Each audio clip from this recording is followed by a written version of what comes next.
My daughter-in-law called me poor at a family dinner in front of 12 people. 30 minutes later, I walked out of that house with nothing but my purse and the clothes on my back. 3 questions kept me awake that first night in my car. How does a woman who raised a son alone, who built a modest but stable life, who never asked for handouts, end up homeless at 62? Why did my own son sit there and let it happen?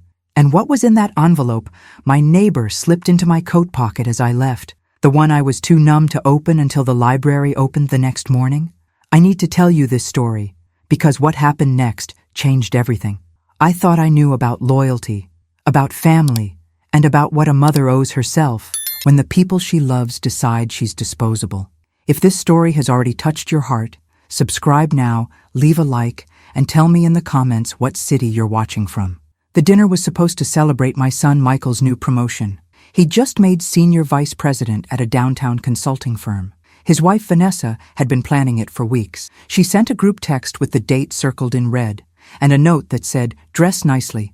We're doing this right." I remember standing in my bedroom that Saturday afternoon, trying to decide between my navy dress and my gray one.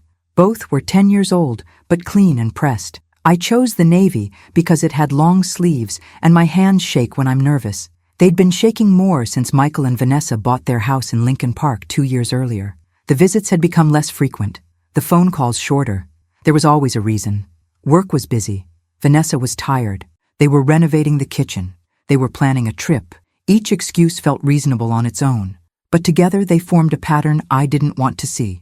I told myself I was being paranoid, that young couples need space, that I should be grateful he called at all. But mothers know. We feel the distance before anyone says a word. We feel it in the pause before they answer, in the way they say they'll call you back and then don't for 3 weeks. I drove 40 minutes from my apartment in Bridgeport to their brownstone. I'd moved to that apartment after selling the house Michael grew up in.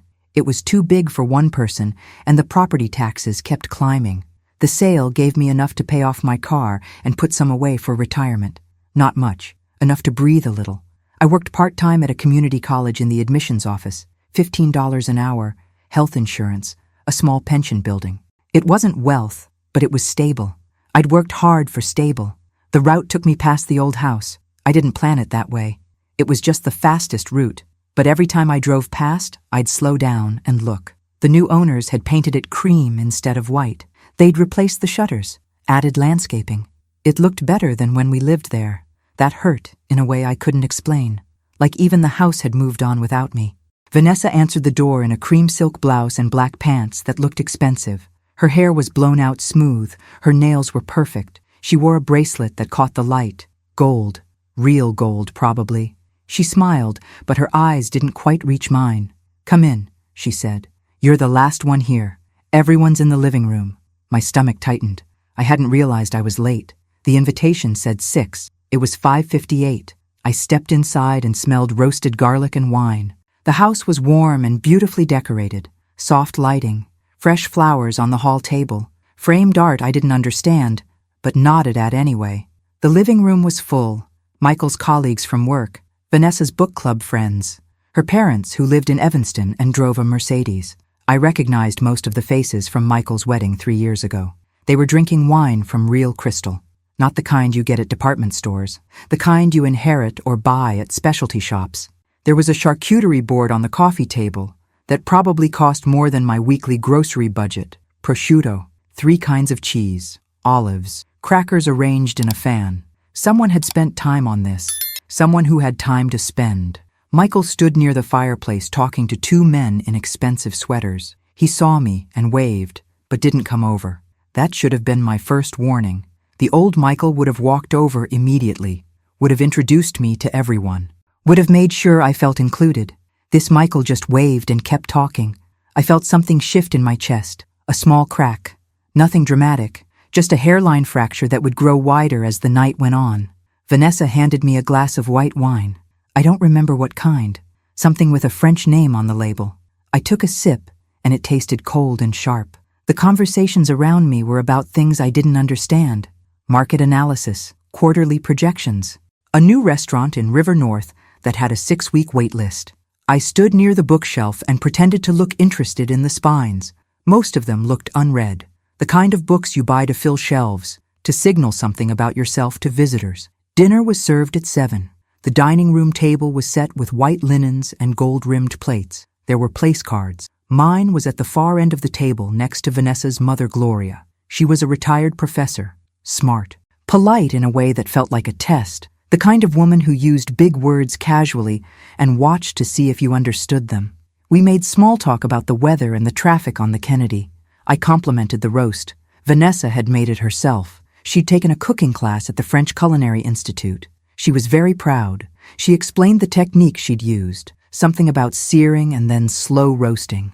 Everyone nodded like they understood. I nodded too. The conversation at the other end of the table was louder. Michael's colleagues were laughing about a client meeting. Someone had said something inappropriate in front of the CEO. Everyone thought it was hilarious. Vanessa was telling a story about a charity gala she'd helped organize. $200,000 raised for pediatric cancer research. She used words like underwriting and corporate sponsorship and silent auction. She described the venue, a ballroom at the Drake Hotel. She described the guest list, local politicians, business leaders, professional athletes. She made it sound effortless, like organizing events that raised hundreds of thousands of dollars was just something you did on a Tuesday. I listened and felt small, not because I was jealous, because I didn't belong. I was the only person at that table who didn't summer anywhere or winter anywhere or have a financial advisor. I was the only person who checked price tags before putting things in my cart, who bought generic brands, who planned meals around what was on sale. The only person whose retirement plan was hoping Social Security would still exist when I turned 67. Gloria asked me what I did for work. I told her about the admissions office. She nodded and said that must be rewarding. The way she said rewarding made it sound like volunteer work, like something you do because you have time to kill and want to feel useful. I wanted to explain that I'd put Michael through college by myself, that I'd worked 2 jobs for 6 years, that I'd cleaned houses on weekends and did data entry at night, that I'd never missed a tuition payment, that I'd sacrificed everything to give him opportunities I never had. But you don't defend yourself at a dinner party. You smile and nod and change the subject. Then Vanessa's voice cut through the table. She was talking about a couple's trip they were planning. Turks and Caicos in February, all-inclusive resort. She looked at Michael and smiled. We're splitting the cost with Brad and Jennifer. It's going to be amazing. Someone asked how much. Vanessa laughed and said it's an investment in our mental health, around $4,500 per couple, plus flights. She said it like it was nothing, like $4,500 was the same as $45. I felt my face get hot. $4,500 was more than I made in 3 months, more than my rent and utilities combined, more than I'd ever spent on anything that wasn't survival. I looked down at my plate. Gloria leaned toward me and whispered something about how young people spend money now, how they don't understand the value of saving, how they expect everything immediately. It wasn't meant to be cruel, but it stung anyway, because I was the one who'd raised Michael to understand the value of money. Or I thought I had. Apparently that lesson hadn't stuck. I took another sip of wine. My hands were shaking again. I put the glass down and tucked my hands under the table. I counted to 10, then 20. I tried to remember why I'd come, to celebrate Michael's success, to be a good mother, to show support. But sitting there, I felt like a prop, like someone they'd invited out of obligation, like the relative you have to include even though they make everyone uncomfortable. Michael's colleague Brad asked if everyone at the table had travel plans. People started listing destinations: Portugal for the wine, Japan for the cherry blossoms, a Mediterranean cruise with stops in Greece and Italy and Croatia. It went around the table like a game, like a competition to see who could name the most exotic place. When it got to me, I said I was thinking about visiting my cousin in Indiana, Fort Wayne. It's quiet there. I like the small-town pace. The words sounded defensive even to me, like I was apologizing for not having a passport full of stamps. Vanessa made a sound, not quite a laugh, not quite a cough. She said, Indiana, how quaint. I didn't know people still did that. Visited cousins in the Midwest. Her book club friends smiled into their wine glasses. One of them said something about how charming small-town America must be.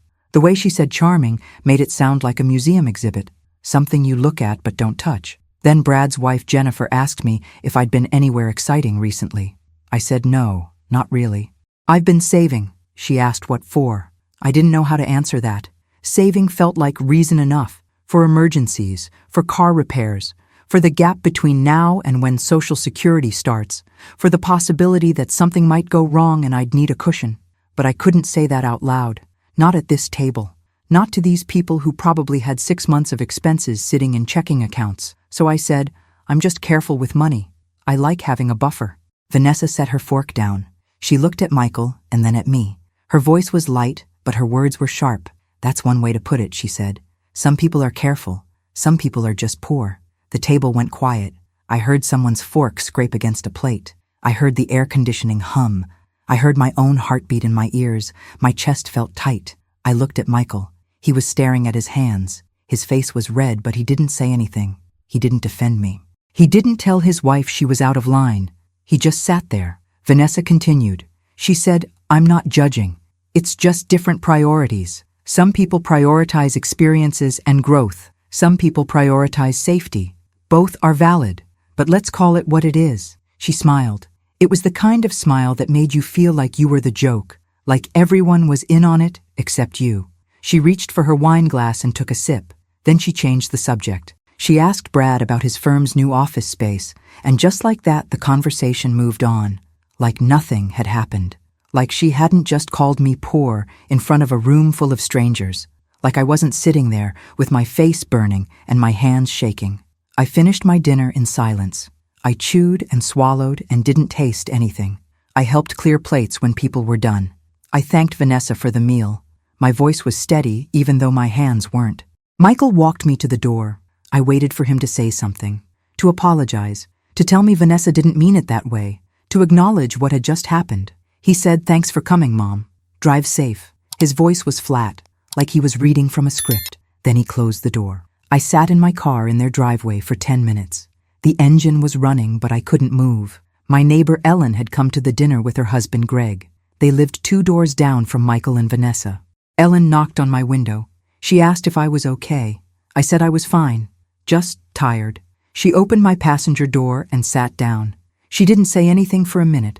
She just sat there. Then she pulled an envelope out of her coat and handed it to me. She said, I think you should see this. I asked what it was. She said, just open it when you're ready. I'm sorry. I'm so sorry. Then she got out and went back inside. I drove home. The envelope sat on my passenger seat. I didn't open it. I was too tired, too humiliated, too numb. I just wanted to sleep. I wanted to forget. I wanted to wake up and have this night be a bad dream. But when I got to my apartment, I couldn't go inside. The building felt too quiet, too empty. The thought of sitting in my living room alone felt unbearable. So I sat in my car in the parking lot and cried. Not loud, just silent tears that kept coming. I didn't know how to be Michael's mother anymore. I didn't know what I'd done wrong. I didn't know how to fix it. The next morning I opened the envelope. Inside were printed emails, 3 of them. The paper was slightly warm, like they'd just come off a printer. Ellen must have printed them recently. Must have been planning to give them to me. The first email was from Vanessa to Michael. It was dated 6 months earlier, March 15th. The subject line said, Mom's apartment. I read it twice to make sure I understood. The email said, we need to talk about what happens when she can't work anymore. She doesn't have enough saved. We both know that. If she ends up needing help, we need to be prepared. Maybe we start setting boundaries now. Less contact, less expectation. That way, when the time comes, it won't feel like we're abandoning her. It'll just feel like natural distance. Michael's response was short. He said, I agree. Let's be smart about this. We have our own future to think about. 3 sentences. That's all it took for him to agree to push me out of his life. 3 sentences to decide I was a liability, a burden, something to be managed. The second email was from Vanessa to her mother. It was dated 3 months ago, June 22nd. She said Michael's mom is sweet, but she's a drain. Every time we see her, I feel guilty about what we have. She doesn't say anything, but I can see it in her eyes. The way she looks at our house, our furniture, our life. It's exhausting. I'm tired of walking on eggshells. Gloria's response said, I understand completely. You need to protect your peace. Sometimes the kindest thing you can do is create space. You can't pour from an empty cup, Vanessa replied. Exactly. I'm working on it. Michael's on board. The third email was from Vanessa to her book club group. It was dated 2 weeks before the dinner, September 8th. The subject line said, Saturday's dinner. She said I'm inviting Michael's mom, but honestly, I'm hoping this is the last time. She doesn't fit with our circle. She makes everyone uncomfortable with her poverty mentality. She's nice enough, but she's poor, and it shows. I think if we just let her feel out of place enough times, she'll stop coming around. Less drama that way. One of the women replied with a laughing emoji and said, brutal but effective. Another said, you're so bad, but I get it. I read those emails 3 times. Then I read them again. My hands stopped shaking. Something cold and clear settled in my chest. This wasn't an accident. This wasn't Vanessa having a bad night or saying something thoughtless in the heat of the moment. This was a plan. She'd been working to erase me from Michael's life for months, and he'd let her. He'd agreed. He'd chosen her comfort over my dignity. He'd chosen their social circle over his mother. He'd chosen to protect their image instead of protecting me. I folded the emails carefully. I put them back in the envelope. Then I sat at my kitchen table and stared at the wall. The apartment was quiet. I could hear my refrigerator hum. I could hear cars outside. I could hear my own breathing. I thought about calling Michael, confronting him, demanding an explanation. But what would that accomplish? He'd already made his choice. 3 sentences. I agree. Let's be smart about this. Those words kept playing in my head. Let's be smart about this. Like I was a problem to be solved, a risk to be minimized. I looked around my apartment. 1 bedroom, small kitchen, bathroom with dated tile, carpet that was clean but worn, furniture from discount stores. Nothing matched. Nothing was new. But it was mine. I'd worked for every piece of it. I'd never asked Michael for money, never asked for help, never expected him to take care of me. I'd raised him to be independent, to build his own life. Apparently I'd done too good a job. Because he'd built a life that had no room for me in it. I called my landlord. It was Sunday morning. He answered on the 3rd ring. I asked how much notice I needed to give if I wanted to move. He said 30 days. I said, I'll let you know. He asked if everything was okay. I said, yes, I'm just exploring options. He said, okay, let me know. Then he hung up. I looked at my checking account on my phone. $560. I looked at my savings. $1,800. I had $2,360 to my name. That was it. That was everything I'd managed to save after selling the house and working for 2 years. I did the math in my head. Rent was $800 a month. Utilities were about $150. Car insurance, gas, groceries, phone bill. I could afford maybe 3 more months if I was careful. If nothing went wrong. If my car didn't break down. If I didn't get sick. If I didn't have any unexpected expenses. After that, I had nothing. No family close enough to ask for help. No safety net. No backup plan. I went to the library that afternoon. I needed to think. I needed a plan. The library was quiet. I sat at a table near the window and watched people walk by outside. Families, couples, people with somewhere to go. I opened my laptop. It was old, slow, but it worked. I started searching. Jobs for people over 60, affordable housing, resources for seniors. Every search led to the same conclusion. I was too young for senior services, too old for entry-level positions, too broke to retire, too proud to ask for help. I was caught in a gap I didn't know existed until I fell into it. Then I started thinking about what Vanessa had said. Some people are just poor. The word had felt like an insult at the time. But sitting there in the library, I realized it wasn't just an insult. It was a diagnosis. She'd looked at me and decided that poor was my permanent condition, not a circumstance, not a temporary situation, a character trait, something unfixable, something embarrassing, something to be avoided. And Michael had agreed with her. That's when I got angry. Not loud angry, not dramatic angry, cold angry, clear angry. The kind of anger that doesn't waste itself on screaming, the kind that turns into fuel. I'd been poor before, after Michael's father left, after I had to start over with a toddler and no degree and no experience. I'd worked my way out of it then. I could do it again. I just had to figure out how, because I wasn't going to disappear quietly. I wasn't going to make it easy for them. I was going to prove that poor was circumstance, not character, and I was going to do it without their help. I spent the next week applying for jobs, full-time positions, part-time positions, anything that paid more than $15 an hour. I applied to retail stores, restaurants, office positions. I got 3 responses, all rejections. One said they were looking for someone with more recent experience. One said they'd gone with another candidate. One didn't give a reason. I knew what the real reason was. I was 62. Nobody wants to hire someone who might retire in 5 years, who might have health issues, who might not learn new systems as fast as younger workers. Age discrimination is illegal, but it happens anyway. They just don't say it out loud. By the end of the second week, I couldn't afford rent. I'd done the math 3 different ways. It didn't work. I called my landlord and told him I wouldn't be renewing my lease. He was kind about it. He asked if I'd found another place.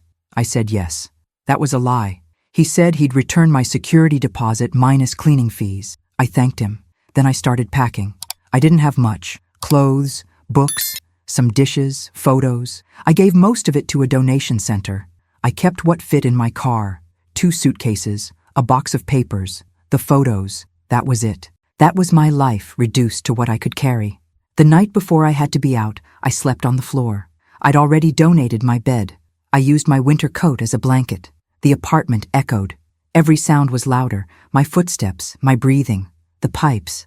I lay there and thought about how I'd ended up here. Not the practical reasons, the emotional ones. I'd spent my whole life being careful, being responsible, doing the right thing, and it had gotten me here.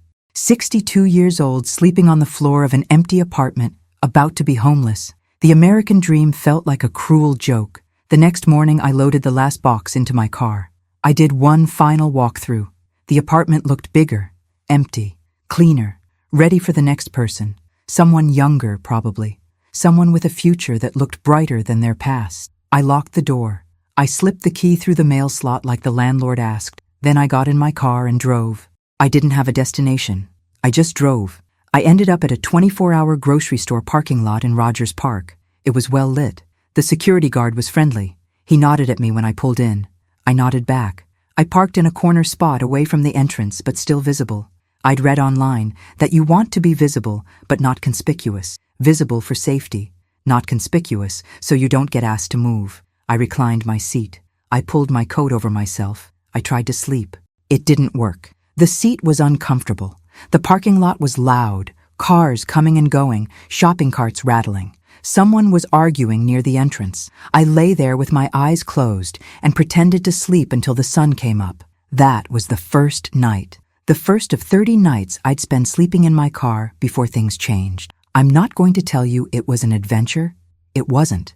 It was humiliating and uncomfortable and scary, but it was also clarifying. Because when you're sleeping in your car, you stop worrying about small things. You stop worrying about what people think. You stop worrying about fitting in. You worry about survival, about safety, about making it to tomorrow. Everything else becomes noise. I still went to work. I showed up every day at the community college. I showered in the gym before my shift. I kept my clothes in a duffel bag in my trunk. I washed them at a laundromat on Sundays. I ate free samples at the grocery store and granola bars I bought in bulk at the dollar store. I drank water from gas station bathrooms. I refilled my bottle constantly. I told my coworkers I was staying with a friend while I looked for a new place. They believed me because people don't expect a woman my age to lie about something like that. People believe what makes them comfortable. My colleague Sandra brought me lunch one day, leftover pasta from her dinner. She said I made too much. You want some? I knew she was being kind. I knew she probably suspected something. But I took it. I was hungry. Pride doesn't fill your stomach. I ate it in the break room and it tasted better than anything I'd eaten in weeks. She sat with me while I ate. She didn't ask questions. She just talked about her garden, about her grandkids, about normal things. It felt like a gift, those 30 minutes of normal conversation. Michael called 3 times in those first 3 weeks. I didn't answer. He left voicemails. The first one said, "Hey Mom, just checking in. Call me back." The second one said, "I know you're probably mad about the dinner. Vanessa feels bad. She didn't mean it the way it sounded. Let's talk." The third one said, "Mom, I'm worried. You're not answering. Please call me." I deleted all of them. I wasn't ready to hear him explain away my humiliation. I wasn't ready to hear him choose her again. And I definitely wasn't ready to tell him I was homeless. That would just prove Vanessa right. That I was a burden, a drain, someone to be managed. The hardest part wasn't the discomfort. It was the invisibility. I'd walk into a coffee shop to use the bathroom, and I could feel the staff deciding whether to say something.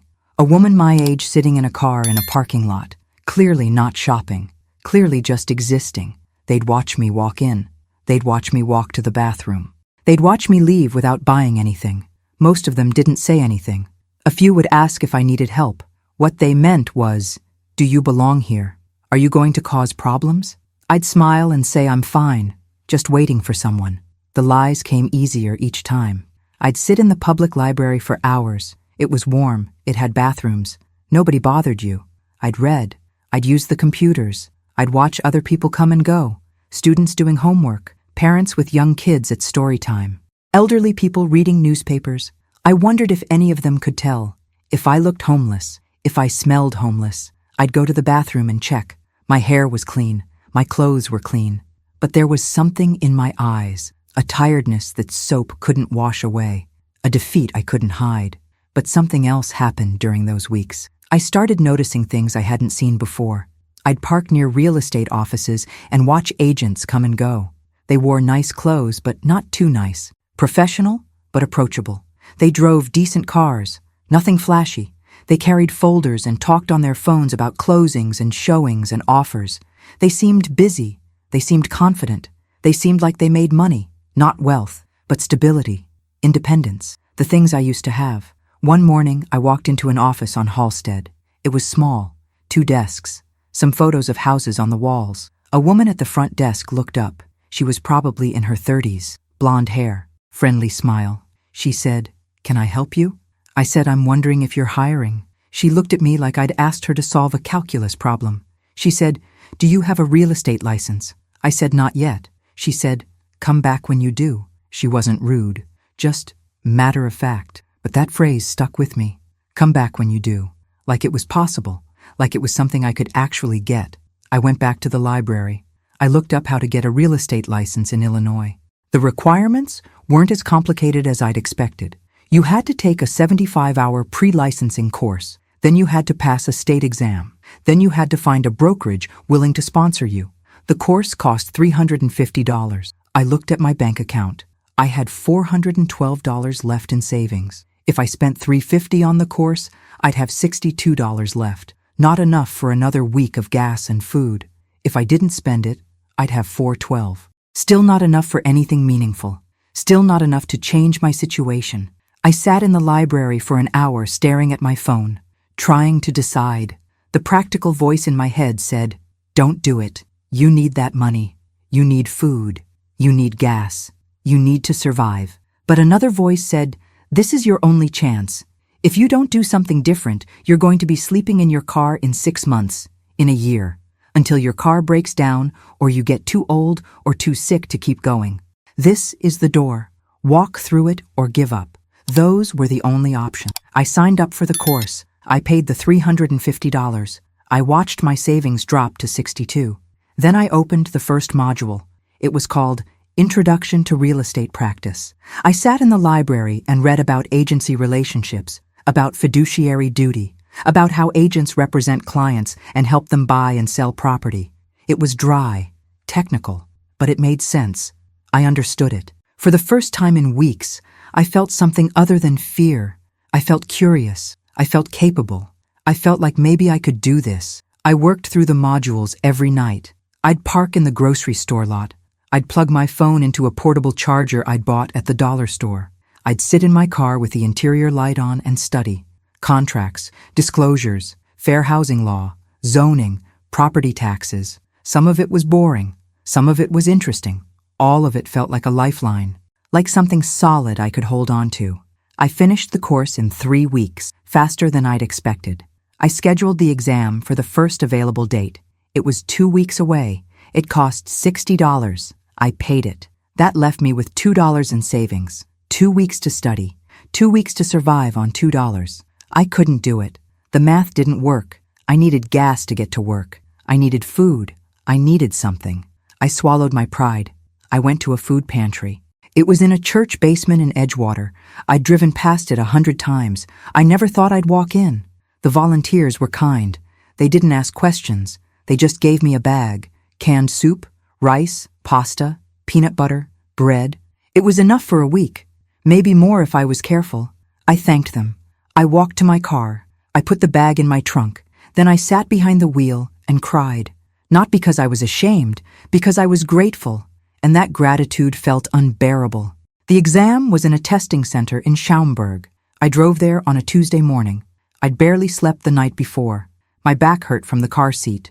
My neck was stiff. I was terrified I'd fail. I was terrified I'd pass, and nothing would change. I walked into the testing center. I showed my ID.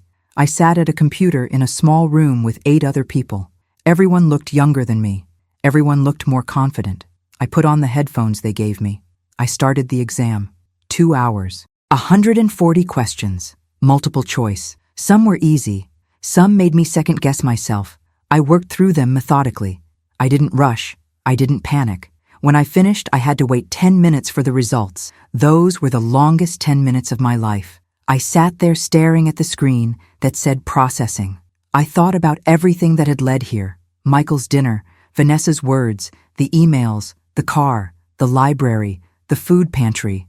All of it came down to this moment, this screen, these results. Then the screen changed. Congratulations, you passed. I stared at those words. I read them 3 times. I felt something break open in my chest. Not happiness, not relief. Something bigger. Proof that I wasn't done, proof that poor wasn't permanent, proof that I could still build something. I sat there until the proctor told me I needed to leave so the next person could test. I walked out into the parking lot. The sun was bright. The air was cold. October in Chicago. I got in my car. I looked at myself in the rearview mirror. I said out loud, "You did it. You're a licensed real estate agent." Then I drove back to the city. I had a license. I had no money. I had no brokerage. I had no idea what came next, but I had proof that I could do hard things. That felt like enough for one day. The next day I started calling brokerages. I went through every listing online.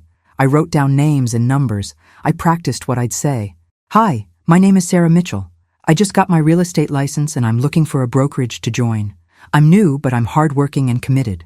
I called 20 brokerages in 3 days. Most didn't call back. A few said they'd keep my resume on file. One said they were looking for agents with experience. I explained I was new but willing to learn. The broker laughed. Not mean, just realistic. He said everyone's willing to learn. "What else you got?" I didn't have an answer. I thanked him and hung up. I sat in my car and felt the weight of it. A license wasn't enough. You needed connections. You needed clients. You needed someone to take a chance on you. And nobody takes chances on 62-year-old women with no experience. Then my phone rang. Unknown number.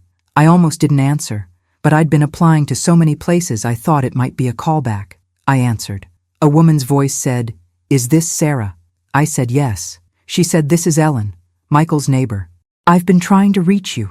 Are you okay?" My throat tightened. I said, "I'm fine." She said, "Don't lie to me. I talked to Michael. He said you're not answering his calls. Vanessa told everyone at book club you probably moved away because you were too proud to admit you needed help. I know that's not true. Where are you really?"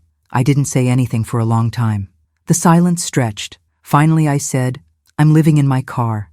I've been doing it for almost 4 weeks." There was silence on the other end. Then she said, "I'm coming to get you right now."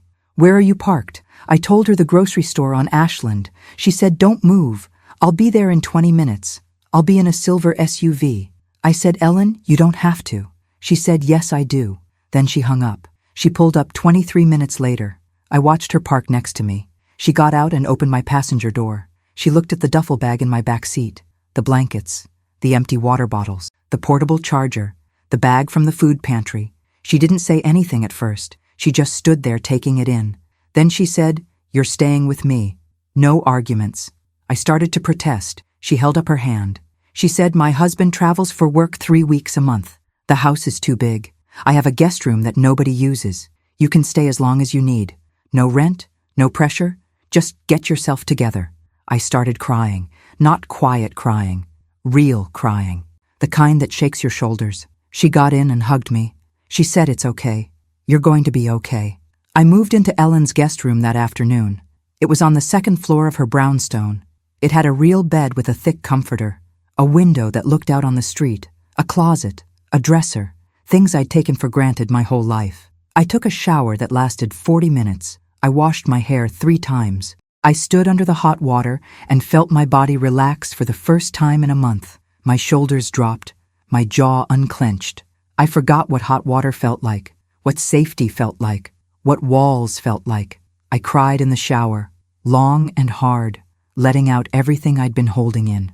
Ellen made soup and grilled cheese sandwiches. We sat at her kitchen table and I told her everything.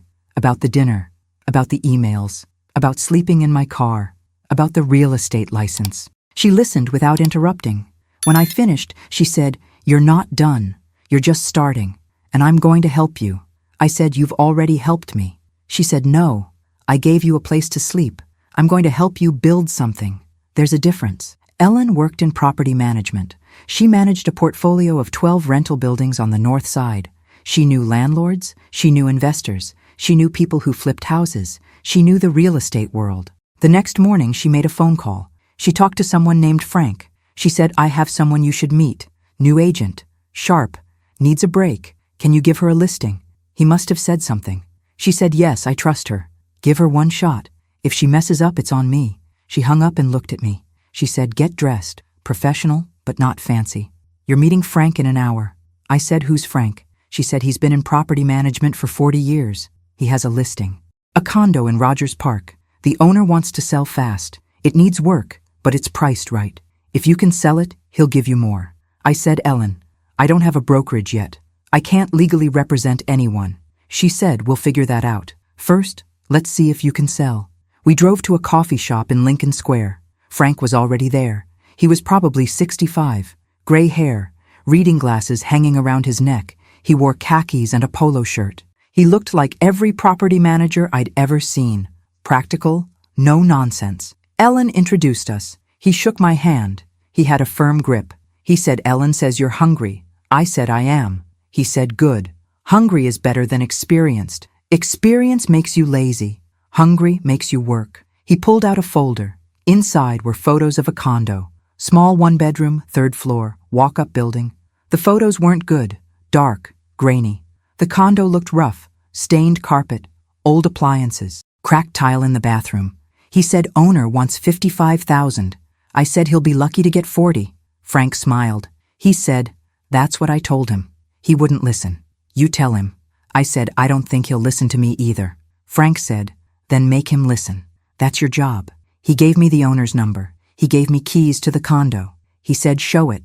Price it right. Get it sold. You do that, I'll send you more." I said, "What about a brokerage? I can't close without one." He said, "I'll give you a number. Good broker. Fair split. Tell her I sent you. She'll take you on." I looked at Ellen. She nodded. I looked back at Frank. I said, "Thank you." He said, "Don't thank me yet. Thank me when it closes." Ellen drove me to the condo. We walked up 3 flights. The building smelled like old cooking and something else I couldn't identify. Not terrible, just old, lived in. The condo was worse than the photos. Way worse. The carpet wasn't just stained. It was matted and torn in places. The kitchen cabinets were hanging off their hinges. There was a hole in the bathroom wall. The windows were dirty. The whole place felt sad, like it had been forgotten. Ellen said, "What do you think?" I said, "I think it's going to be hard to sell." She said, "But can you do it?" I walked through again. I looked past the damage, past the dirt. I looked at the bones. Good-sized bedroom, decent closet space. The kitchen was small, but the layout worked. The location was good. Near the red line, near the lake, near grocery stores and restaurants. The building was solid, old but maintained. I said, "Yes, I can do it." She said, "Okay, then let's get to work." The owner's name was Ed. I called him that afternoon. I explained who I was, that Frank had given me his listing, that I'd seen the condo. He said, "Good. When can you list it?" I said, "I need to talk to you about price first." He said, "It's $55,000. I said with respect, "Mr. Ed, it won't sell at 55. He said, "Why not?" I said, "Because comparable units in your building sold for 42 and 45 in the last 6 months, and those were in better condition." He got quiet. Then he said, "What do you think it's worth?" I said 42. "Maybe 45 if we get lucky with a buyer." He said, "I need at least 50. I said, "Then we need to do some work to justify 50. We went back and forth for 20 minutes. He needed the money. I understood that, but I couldn't sell something for more than it was worth. Finally, I said, what if we list at 48? We see what happens. If we don't get offers in 2 weeks, we adjust. He said, okay, 48. But I want photos that don't make it look like a dump. I said, I'll take care of it. I bought cleaning supplies at the dollar store. I spent the next day scrubbing that condo top to bottom. I pulled up the corners of the carpet that were loose. I wiped down every surface. I cleaned the windows until they were clear. I took trash out. I aired it out. Ellen came by after work and helped. We worked until 9 at night. When we finished, it looked better. Not great, but better. The next day, I took photos with my phone. I found the best angles, the best light. I made that condo look as good as it could possibly look. I called Frank's broker contact. Her name was Rita. She owned a small independent brokerage in Wicker Park. I explained my situation, that I was new, that I needed a sponsor, that Frank had sent me. She said, come in tomorrow. We'll talk. I went in the next day. Her office was above a coffee shop. It smelled like espresso and old files. Rita was maybe 55, short, Italian, gray hair cut close, sharp eyes. She looked at me and said, why do you want to sell real estate? I told her the truth, because I need to prove I can build something from nothing, because I was told I was poor, and I want to prove that wrong. Because I'm 62 and homeless, and this is my last chance. She nodded. She said, you're honest. That's rare. Most people come in here and blow smoke. Tell me they love helping people find their dreams. That's bullshit. They want money. That's fine. So do I. But let's be honest about it. She said, I'll take you on. 70-30 split. That means I keep 70% of your commission until you close 5 deals. Then it goes to 60-40. It's not great, but you don't have options. Take it or leave it. I said I'll take it. She said, good. Here's the paperwork. She slid a contract across the desk. I read it. It was standard. I signed it. She said, welcome to the business. Now get me a closing. I said I will. She said, I know. I can tell. You're hungry. Hungry people close deals. She handed me business cards with my name on them. Sarah Mitchell, real estate agent. It was the first time I'd seen my name on something professional in years. I stared at it. She said, don't get emotional. It's just a business card. Get out there and earn it. I listed the condo that afternoon. I wrote the description myself. Cozy 1-bedroom in Rogers Park, close to transportation and lake. Needs some TLC but priced to move. Perfect for first-time buyer or investor. I posted it on every real estate site I could find. Zillow, Realtor.com, Redfin, Facebook Marketplace, Craigslist, everywhere. Then I waited. 3 days went by. No calls, no emails, no messages. Nothing. I started to panic. What if I'd priced it wrong? What if nobody wanted it? What if I failed at this too? On the 4th day, I got a call. A young woman. Her name was Jessica. She'd seen the listing. She wanted to see it. I said, when? She said, today if possible. I said, yes, absolutely. What time? She said, 6 o'clock. I said, perfect. I'll meet you there. I hung up and wanted to scream with relief. A showing, a real showing. I had 4 hours to prepare. I went back to the condo. I opened windows. I turned on all the lights. I made sure everything looked as good as it could. I waited outside at 5:55. She pulled up at 6 exactly.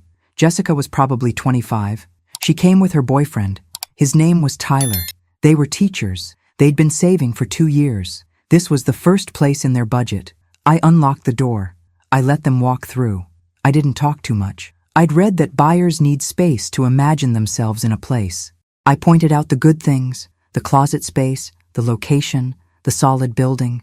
I was honest about the bad things. The carpet needs replacing, the bathroom needs work, but it's priced accordingly. They looked at each other.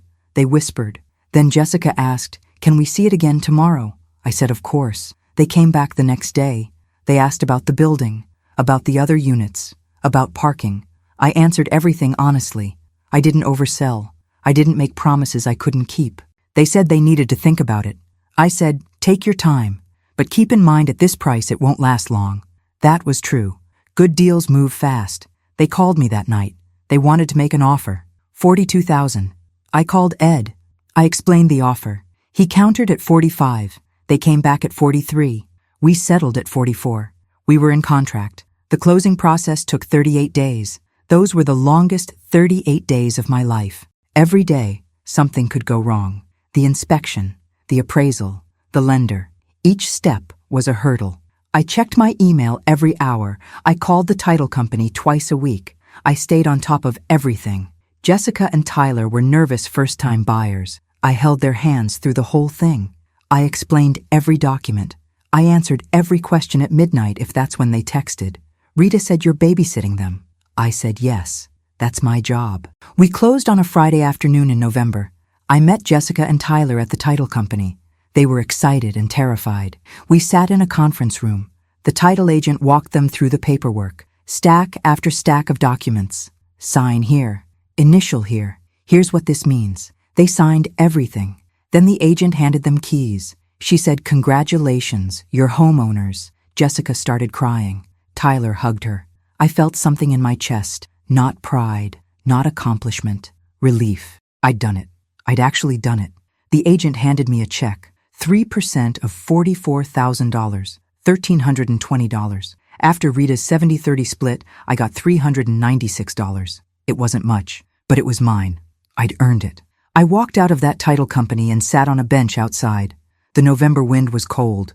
People rushed past on their way somewhere. I looked at that check and cried. Not sad crying, relief crying, proof crying. I'd sold a house. I was a real estate agent. Poor wasn't permanent. I'd just proven it. I deposited the check that afternoon. I bought groceries, real groceries, fresh vegetables, chicken, rice, things I'd been rationing for months. I filled up my gas tank all the way instead of putting in $10 at a time. I bought new socks. Mine had holes. I bought shampoo that didn't come from the dollar store. Small things, ordinary things, things that felt like miracles because I'd earned them myself. Frank called me the next week. He said, "I heard you closed." I said, "Yes." He said, "Good work. I have another one for you. A 2-bedroom in Uptown. Owner's motivated. Needs to sell by end of year for tax reasons. Can you handle it?" I said yes. He said, "I'll send you the details." Then he hung up. No congratulations. No praise. Just more work. I smiled. That felt like respect. The Uptown listing was easier. Better condition. Better location. I listed it at $78,000. We had 6 showings in the first week. 3 offers. I negotiated back and forth. We closed at $82,000.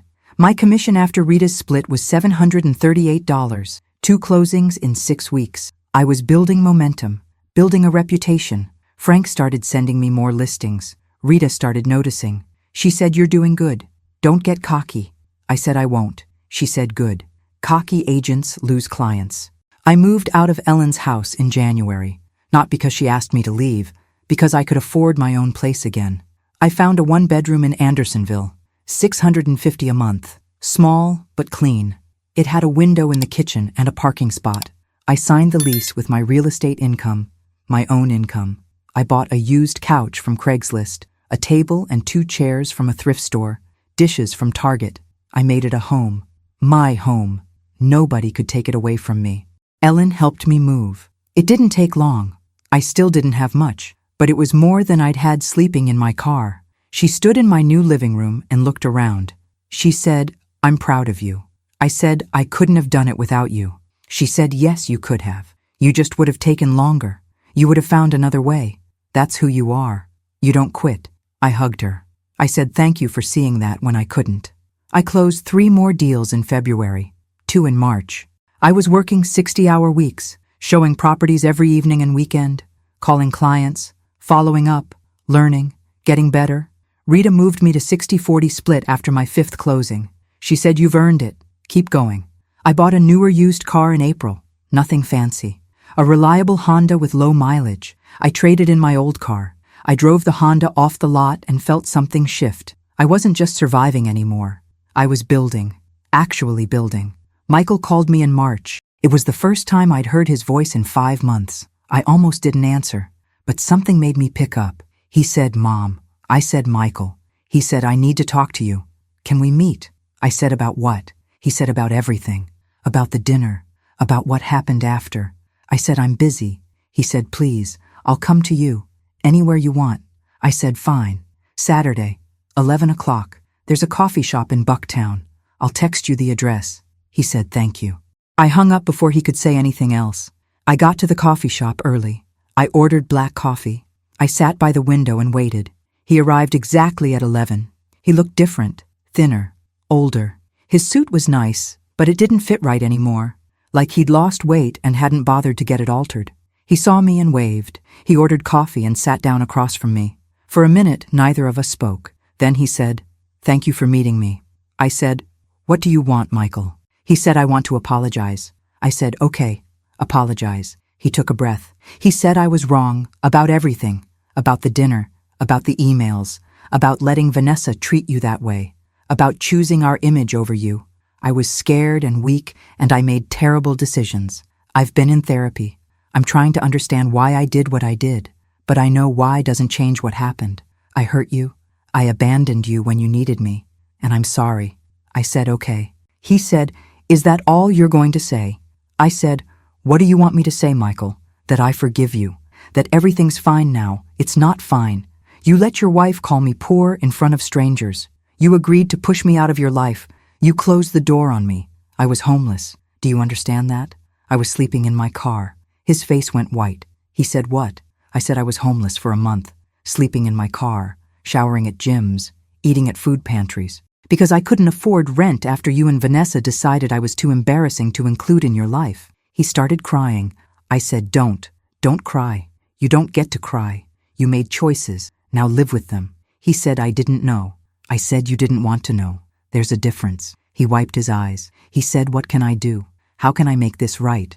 I said, "You can't. You can't go back and change what happened. You can only be better going forward." He said, "I want to be better. I want to be the son you deserve." I said then, "Be that person. But don't expect me to make it easy for you. Don't expect me to pretend everything's fine, because it's not. I'm not the same person I was at that dinner. I'm not going to shrink myself to make you comfortable." He said, "I don't want you to. I want you to be exactly who you are." I said, "We'll see." We talked for another hour. It wasn't a reconciliation. It was a beginning, a fragile one. He told me he'd been struggling at work, that the promotion had come with impossible expectations, that Vanessa had been pushing him to keep up appearances they couldn't afford, that their marriage was strained, that he felt like he'd lost himself trying to be someone he wasn't. I listened, but I didn't comfort him. His struggles weren't my problem to solve. He'd made that clear months ago.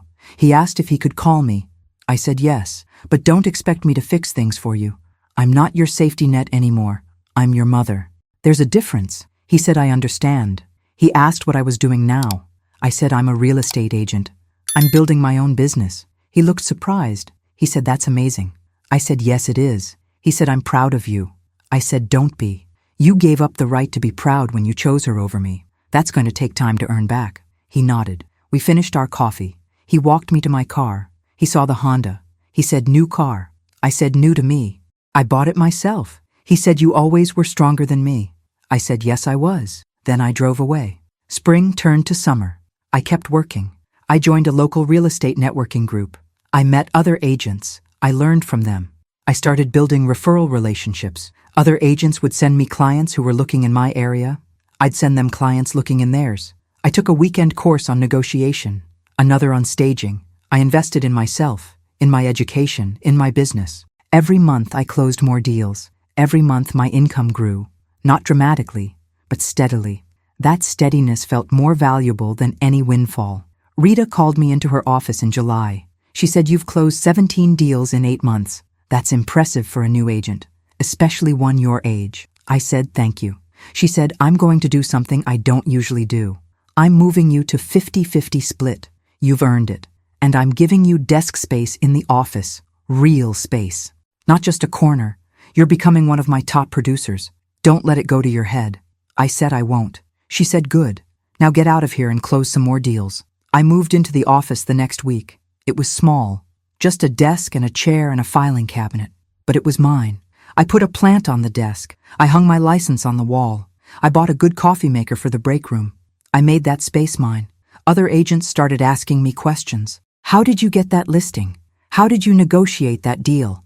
I helped them. I shared what I'd learned, because nobody succeeds alone.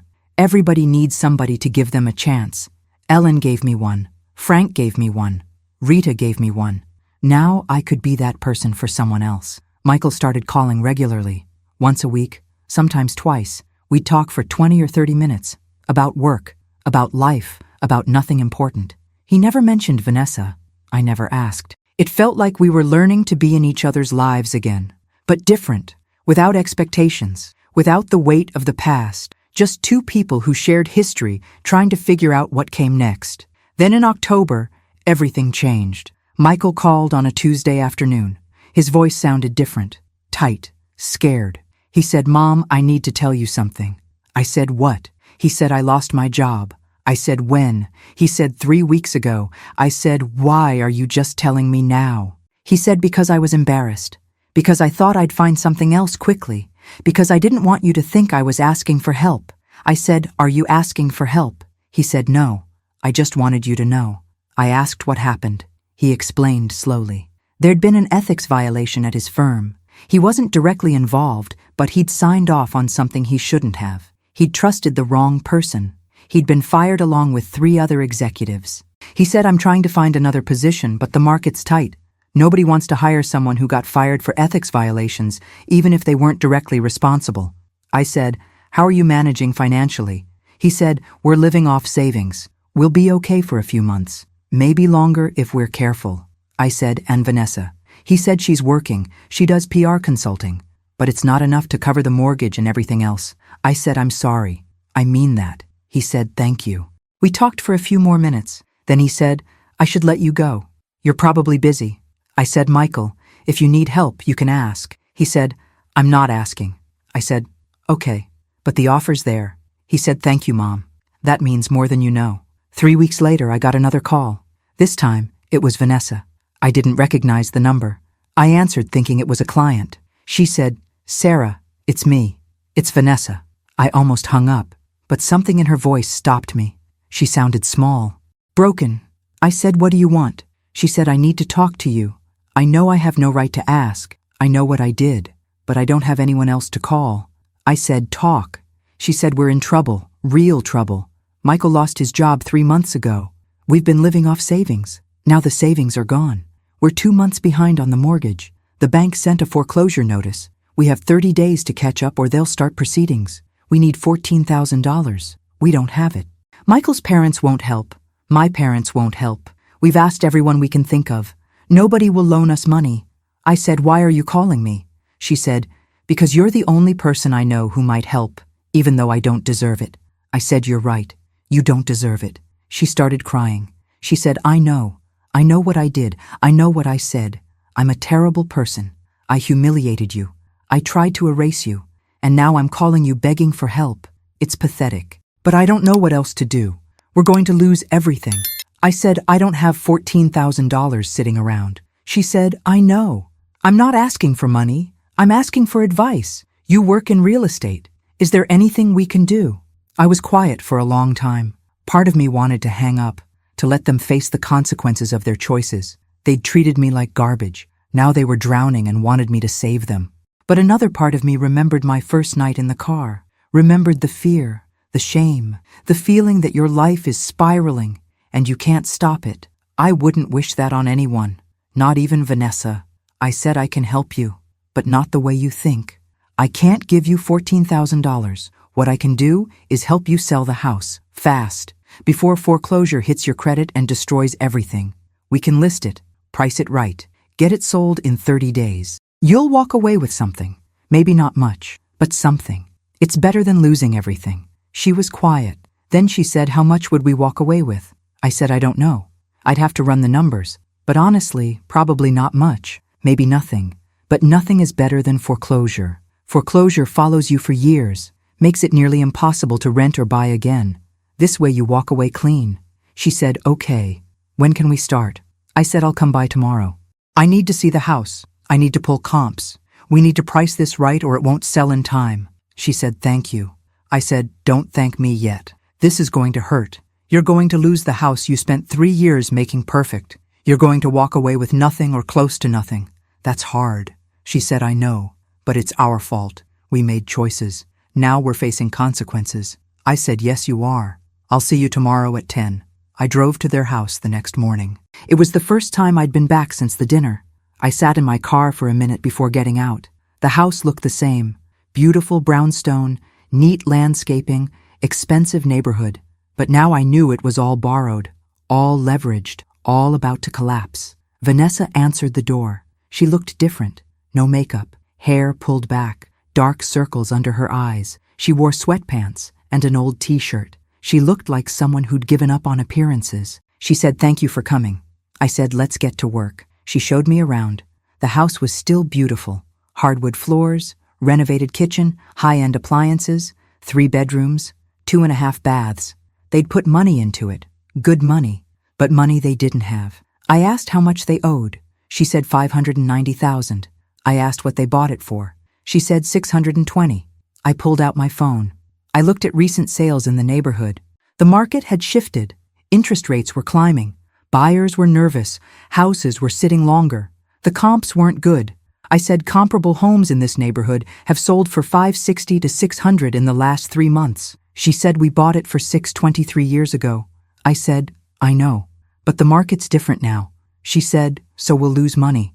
I said, "Yes, a lot of money." She sat down at the kitchen table. She put her head in her hands. She said, "How much?" I ran the numbers on my phone. I said, "If we list at $580 and sell at that price, you'll walk away with nothing. After paying off the mortgage, the back payments, closing costs, and my commission, you might clear a few thousand. Maybe. Or you might owe money at closing." She looked up. She said, "We'll owe money." I said, "Possibly. It depends on what we sell for." She said, "This is a nightmare." I said, "Yes, it is, but it's the only option that doesn't destroy your credit for the next 7 years." She said, "What do I tell Michael?" I said, "Tell him the truth, that you have to sell, that you'll walk away with nothing, that you'll have to start over, but you'll start over without foreclosure on your record. That's worth something." Michael came home that evening. I stayed to talk to both of them. He looked worse than Vanessa. He'd lost weight. His face was gaunt. His eyes were hollow. He looked like a man who'd lost everything, including himself. I explained the situation again. The numbers, the timeline, the reality. He listened without speaking. When I finished, he said, "So we lose everything." I said, "Yes. The house, the equity, 3 years of payments, all of it." He said, "Because I trusted the wrong person at work." I said, "Because you made choices you couldn't afford. Because you leveraged everything to maintain an image. Because you didn't build a safety net." He said, "You're right. You're absolutely right." Vanessa asked when we could list. I said I can have it photographed and listed by Friday, but we need to price it right. I'm recommending $575. They both looked sick. Michael said we'll lose almost $50,000. I said yes, plus what you've already paid in mortgage, plus the renovations. You'll lose everything you put into this place. He said, "Do we have a choice?" I said no, not if you want to avoid foreclosure. He looked at Vanessa. She nodded. He said, "Okay, list it." I listed the house that Friday. Professional photos, detailed description. I marketed it everywhere. We had 4 showings the first weekend, 2 offers by Monday, both low, $540 and $550. I called Michael. I said, "We have offers." He said, "How much?" I told him. He said, "We need at least $570. I said, "Then we counter and wait, but we might not get another chance." He talked to Vanessa. They agreed to counter at $565. The buyer at $550 came back at $560. We took it. We were in contract. The closing was scheduled for 32 days later. It was tight, but doable. The inspection came back with minor issues. The appraisal came in at $560 exactly. We were lucky. If it had come in lower, the deal would have fallen apart. The buyer's lender approved the loan. Everything proceeded. I updated Michael and Vanessa every few days. They were quiet, resigned. They knew what was coming. Closing day was on a Thursday in late November. I met them at the title company downtown. I hadn't seen them in 2 weeks. They both looked exhausted.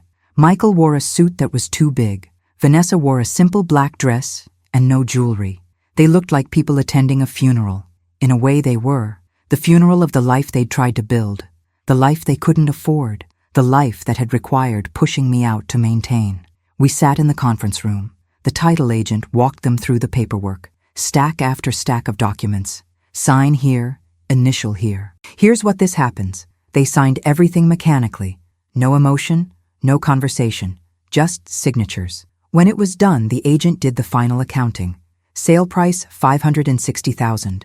Mortgage payoff, $590,000, including back payments. Closing costs, $8,000. My commission split with the buyer's agent, $13,000. Total due at closing $573,000. The agent looked at Michael and Vanessa. She said, "You're short $13,000. Michael said, "What?" The agent said, "The sale doesn't cover everything you owe. You need to bring $13,000 to closing." Michael's face went white. He said, "We don't have $13,000. The agent said, "Then we can't close." Vanessa started crying. She said, "What do we do?" The agent said, "You need to figure out how to come up with the money, or the deal falls through, and you still owe the bank." I looked at them. Two people who'd treated me terribly, who'd humiliated me, who'd tried to erase me, who'd let me become homeless. Now they were sitting across from me with nothing left. No money, no options, no way out. Part of me felt vindicated. This was justice, consequences, the universe balancing the scales. But another part of me saw my son, the boy I'd raised alone, the boy I'd sacrificed everything for, who'd made terrible choices but was still my son. I said, "I'll cover it." Everyone looked at me. Michael said, "What?" I said, "I'll cover the $13,000. We'll close today." They stared at me. Vanessa said, "Why? Why would you do that?" I said, "Because I'm not you. Because I don't let people lose everything even when they deserve it. Because you're my son, Michael, and I love you, even when you make it really hard." The agent said, "Okay, I'll add it to the closing statement." I wrote a check, $13,000, most of what I'd saved from 8 months of commissions. Gone in one signature. We closed. The agent handed Michael and Vanessa the final paperwork. She said, "You're all set. The house is sold. You don't owe anything, but you're not getting anything back either." Michael looked at me. He said, "Mom, I don't know what to say." I said, "You don't have to say anything. You have to learn from this. You have to do better." He said, "I will. I promise." Vanessa said, "I'm sorry for everything, for what I said, for what I did, for calling you." I said, "I know." She said, "Why did you help us?" I said, "Because someone helped me when I had nothing. Now I'm paying it forward, even if you don't deserve it." We walked out of the title company together. It was raining, that soft Chicago rain that makes everything gray. Michael asked if I wanted to get coffee. I said, "No, not today. I need some time." He said, "I understand." He asked if he could call me. I said, "Yes, but don't call to thank me. Call when you're ready to be honest about who you are and what you want. Call when you're ready to build something real instead of something that looks good." He said, "Okay." Vanessa thanked me again. I nodded and walked to my car. I sat in the parking garage for 20 minutes. I'd just given away $13,000, money I'd worked so hard for, money that represented sleeping in my car and eating at food pantries and rebuilding my entire life from nothing. And I'd given it to the two people who'd caused all that pain. Part of me felt stupid. Part of me felt angry at myself. But mostly, I felt free. I'd proven something. Not to them, to myself. That I could choose generosity even when it wasn't deserved. That I could be bigger than my pain. That I was strong enough to help without needing anything in return. That felt worth $13,000. I drove home to my apartment. I made tea. I sat at my kitchen table and looked out the window. The rain had stopped. The sun was breaking through clouds. I thought about the last year, about sleeping in my car, about the real estate license, about Ellen's kindness, about Rita's tough love, about every deal I'd closed, about choosing to help Michael and Vanessa even when they didn't deserve it. I'd built something, not just a business, a life, a character, a version of myself I was proud of. My phone rang. It was Ellen. She said, "I heard you covered their closing costs." I said, "News travels fast." She said, "I manage properties 2 blocks from that title company. I know everyone." She said, "Why did you do it?" I said, "Because I could. Because I had the money and they didn't. Because I'm not going to be the kind of person who withholds help just to prove a point." She said, "You're a better person than me." I said, "No, I'm not. I'm just different." She said, "I'm proud of you." I said, "Thank you." She said, "Coffee this weekend?" I said, "Yes, always." Michael called 2 weeks later. He said, "I got a job. It's not consulting. It's sales at a tech company. The pay is half what I was making. But it's honest work. I start Monday." I said, "That's good." He said, "Vanessa and I are in therapy, together and separately. We're trying to figure out who we are without the house and the image and all the stuff we thought mattered." I said, "Good. That's important." He said, "We're renting a 2-bedroom in Ukrainian village. It's small, but it's ours. We can afford it." I said, "That's all that matters." He asked if I'd come to dinner. He said just the three of us. Vanessa wants to cook. She's been taking classes. Nothing fancy, just home cooking. I said, I'll think about it. He said, that's fair. I said, Michael, I need you to understand something. I'm not the same person I was before the dinner. I'm not going to pretend everything's fine. I helped you because you're my son. But forgiveness takes time. Trust takes time. You have to earn that back. He said, I know. I will, however long it takes. I went to dinner 3 weeks later. Their apartment was small but clean. Simple furniture. No pretense. Vanessa had made pot roast. It smelled good. We sat at their small table and ate. The conversation was careful, polite.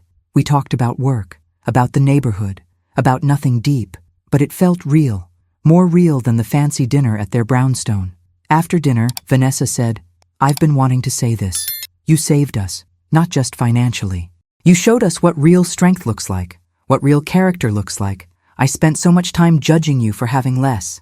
I never saw that you had more of what actually mattered. I said thank you. She said I don't expect you to forgive me. I just wanted you to know I see it now. Michael walked me to my car. He said thank you for coming. I said you're welcome. He said I know it's going to take time, but I want you in my life. The real me. Not the version I thought I had to be. I said then, be that person. Show me. Don't tell me. He said I will. I hugged him. It felt different than hugs used to feel. Less automatic, more intentional, more earned. I drove home feeling something I hadn't felt in over a year. Hope. Not that everything would go back to how it was, but that maybe we could build something new, something better, something real. Rita retired in March. She sold her brokerage to a larger firm. She called me into her office on her last day. She said, I'm proud of you. You came in here broken and scared, and you didn't quit. Most people quit. You fought. She handed me an envelope. Inside was a check for $5,000. I said, what's this? She said, a bonus. For being the kind of agent I wish I'd been when I started. For proving that it's never too late. For showing up every day even when it was hard. I started to argue. She held up her hand. She said, take it. Invest it. Build something. You've earned it. I used that money to get my broker's license. More classes. Another exam. More studying. But I did it. 6 months later, I became a licensed broker.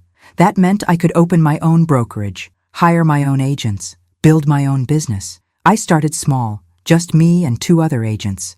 We rented a small office in Lincoln Square. Nothing fancy, but it was clean and bright and it had my name on the door. Mitchell Realty. My name, my business, my legacy. Ellen came to the opening. She brought champagne. She said, here's to proving people wrong. We drank to that. Frank came by. He brought a plant. He said, congratulations. Now don't get too big for your britches. You still have to work. I said, I know. He said, good. Rita would have been proud. I said she was. She told me. Michael and Vanessa came by the office last week. They didn't call first. They just showed up. Michael stood in the doorway, looking at everything. The desk, the files, the photos on the walls, the coffee maker, my license on the wall. He said, Mom, this is incredible. I said, thank you. He said, I mean it. After everything that happened, after everything you went through, you built this. Vanessa said you did more than survive. You transformed. I said, yes, I did. Because I had to. Because no one was going to do it for me. Michael asked if I was happy. I thought about that question. I said, I'm content. I'm building something. I have peace. That's close enough to happy. He said, I wish I could go back. I wish I could change what happened. I said, you can't. None of us can. We just move forward. We just do better. He said, I'm trying. I said, I know. I can see it. That matters. They left after 30 minutes. I watched them walk down the street from my office window. Michael had his arm around Vanessa. They looked like people who'd been through something and come out different. Smaller maybe, but more real. I hope they make it. I hope they learn. But whether they do or not, I'll be okay. Because I learned the most important lesson. That your worth isn't determined by what you have. It's determined by what you do when you lose everything. Whether you quit or rebuild. Whether you shrink or grow. Whether you let bitterness consume you or transform you. I close deals almost every week now. I've hired 2 more agents. We're growing slowly, carefully.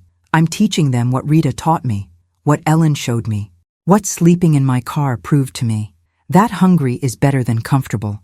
That character matters more than credentials. That you can build from nothing if you're willing to work. If you're willing to bet on yourself when no one else will. I drive past Michael and Vanessa's old brownstone sometimes. The new owners painted it a different color, added a fence. It looks good.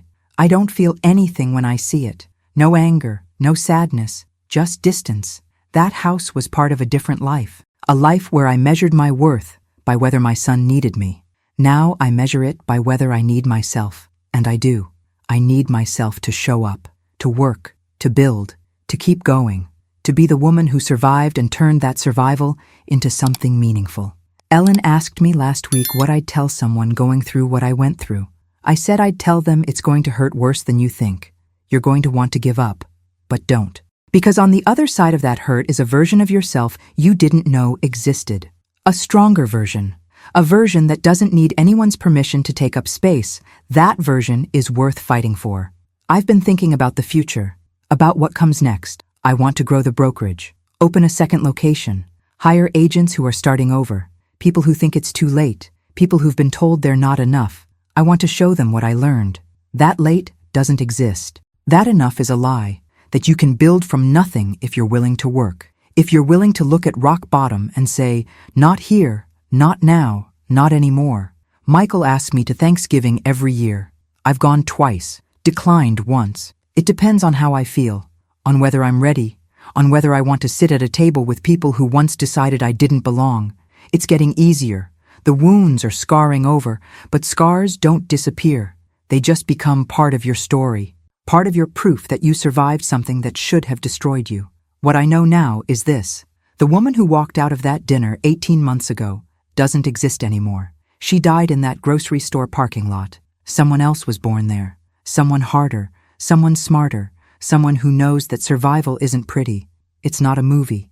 It's work, every single day. But it's worth it.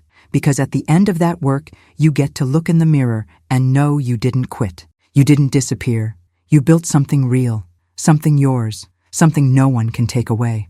I still have coffee with Ellen every Saturday. We sit in our usual spot. We talk about work and life and nothing important. Last week she said, "You've come so far." I said, "We both have." She said, "No, you came further. You started from nothing." I said, "I didn't start from nothing. I started from you, from Frank, from Rita, from everyone who saw something in me when I couldn't see it myself." She said, "But you did the work. You showed up. That was all you." I said, "Yes, it was. And I'm proud of that." Vanessa sent me a card last month. It was simple. Just a note that said, "I think about what I did every day. I think about what you lost because of me. I think about what you built anyway. Thank you for showing me what real strength looks like. I hope someday I can be half the woman you are."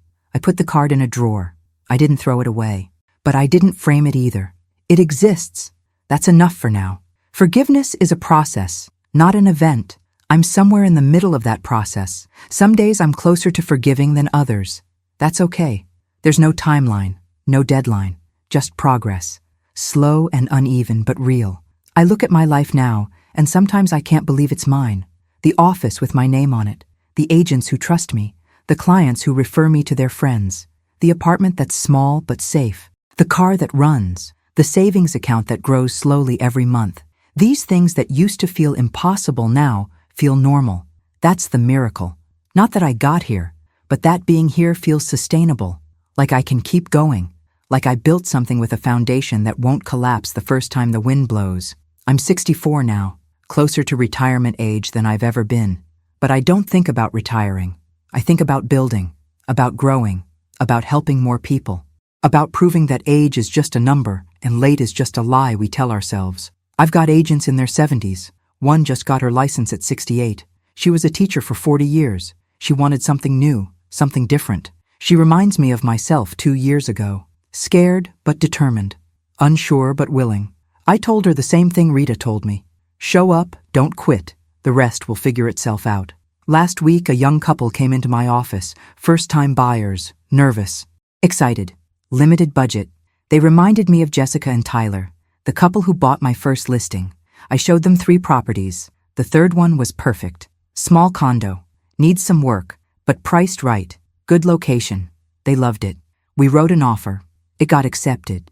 We're scheduled to close next month. They're terrified of all the paperwork, all the responsibility. I told them it's normal to be scared.